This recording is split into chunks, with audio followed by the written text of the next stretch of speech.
Hello, Ecofictologists! My name is Lovis, and today I will be reviewing Dry by Jarrod and Neal Shusterman. This book is set in California, which is where I grew up, so that is what drew me to the book in the first place. The last few years especially have highlighted the increased frequency of droughts and resulting forest fires in California, something that should be blatant evidence for changing climate, but seems not really to reach people on an emotional level. Before I even go into detail about this book, I will say that it does take an emotional toll.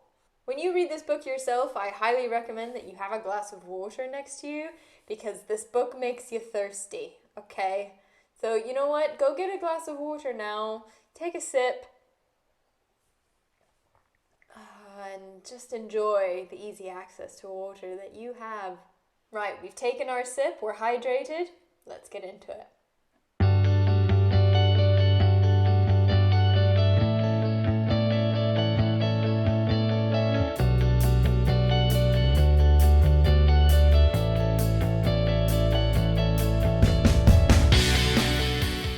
Okay, a short spoiler-free review. Dry takes place in California, where an already intense drought escalates into a disaster called the tap out, where all the taps run dry without any warning and people are left without water. The book only spans about a week of time, but we quickly see how a crisis and survival mode peel back the layers of society that we have built up, and people's animalistic sides come out to play. Our cast of characters includes 16-year-old Alyssa with her 10-year-old brother Garrett and their next-door neighbor Kelton, whose family are doomsday preppers. And that is a very important detail. They pick up a couple more people along the way, but I won't tell you who because that would be a spoiler, and this is a spoiler-free review. When Alyssa and Garrett are separated from their parents and forced to leave the safety of their neighborhood in search of help and water, we really get dragged into a story of fear, courage, sacrifice, and the fight for survival. In Dry, they talk about 3 days to animal, which is a theory that says without our basic survival needs, it only takes 3 days for us to start to revert to our animalistic survival instincts. We lose our collective societal roles and become completely focused on our survival and the survival of our loved ones. In terms of categorizing this book, I would say it falls into realistic climate fiction because droughts and forest fires are already a very real problem in California, and it's not that big a stretch of the imagination to think about severe restrictions on running water having to be put into place. Between forest fires and the droughts, California is already being, and will continue to be, hit really hard by the changing climate. Having grown up there, this is terrifying to me, and definitely added another layer of emotion while I was reading. I mean, I recognize place names, I still have friends and family members there, and having this kind of shared experience 100% made this book that much more intense for me. The fact that Dry does fall into this realistic climate fiction category is what makes it such a powerful communication tool. Nothing extraordinary has to happen for this to become a reality. No unlikely series of events, no stretch of the imagination. This is a very real possibility. It's basically, if we continue the way we're going and we don't start fixing anything, this is what is most likely going to happen. And that should strike a chord with you as you are reading. The main plot of this book does focus on what will happen to society if we are put in a situation where our immediate survival and the immediate survival of our family is put at stake. But it also highlights some societal failings that would bring us to this point. For example, the role of the media in reporting on and spreading news about crises all around the world. When the tap out starts, Alyssa is surprised and disappointed by the media coverage that the disaster gets. And I'll just read this bit out to you because it's quite interesting. A bit of backstory so you know what's going on. At the same time as the tap out, Hurricane Noah is hitting the East Coast, so the tap out is competing with Hurricane Noah for both media coverage and relief efforts. Okay. My mom's right. They're just showing the governor's statement from this morning and trying without success to spin it. I switch back to the national news stations. CNN, then MSNBC, then Fox News, and back to CNN again. Every national broadcast is reporting on NOAA, and only on NOAA. Slowly it dawns on me why. There's no radar image for a water crisis. No storm surges, no debris fields. The tap out is as silent as a cancer. There's nothing to see, and so the news is treating it as a sidebar. I mention this to Mom. She stops cleaning for a moment and watches the scroll of secondary stories at the bottom of the screen. Finally, something pops up. California water crisis deepens. Residents urged to conserve. And that's it. That's all the national news says. Conserve? Are you kidding me? My mom takes a deep breath and sprays the kitchen table again. As long as FEMA does its job, who cares what the news says? I care, I tell her, because if there's one thing I know about the news, it's that it decides for most people, including the federal government, what is and what isn't important.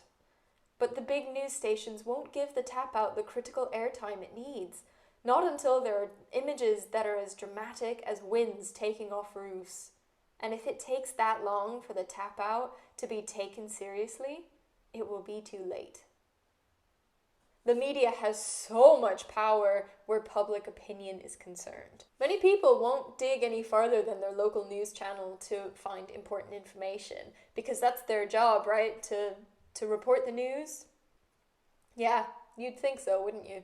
But news channels have power over what they present and how they present it, and that matters. And unfortunately, the more dramatic the footage, the more airtime it gets. But if we wait for that kind of footage for every sign of climate change escalation, it really will be too late. Another important message in this book is that early warning signs are everywhere and they are being ignored. Think of the canary in the mine. The canary responds to bad air quality first and lets the miners know that it's not safe. Scientists have spent a lot of time identifying indicator species, which are species that will be the first to respond to change. Not just persistence of the species, so whether they survive or not, but changes to behavior, species ranges, thermal tolerances, any adaptation to a new environment or new combination of environmental factors. And we are detecting signals of climate change all over the place. But it's very easy for those signals to be brushed off as prediction or hypothesis, and just to continue with business as usual. I have another excerpt to read to show how Dry addresses this. Our crew of protagonists are on the search for help and water, and they get to an affluent gated community. Just outside the Dove Canyon gate is a fountain. When the drought was just a normal drought, before the intense water restrictions, the fountain attracted mountain lions. They came out of the hills like house cats to a water bowl. That should really have been a red flag to anyone who was paying attention. Then people began abandoning farming communities in California's Central Valley, when it became the Pacific Dust Bowl, overcrowding the already overcrowded cities like the big cats abandoning the dry hills. As much of a warning as that was, it still didn't sink in as deeply as it should have. Because the official responses were, well, literally a drop in the bucket. Fines for people who watered their lawns, the Frivolous Use Initiative, public service announcements reminding people to conserve water. None of that mattered. The water still ran out. Now the Dove Canyon fountain was empty. The mountain lions had either died or migrated, and the humans were now facing the same two alternatives.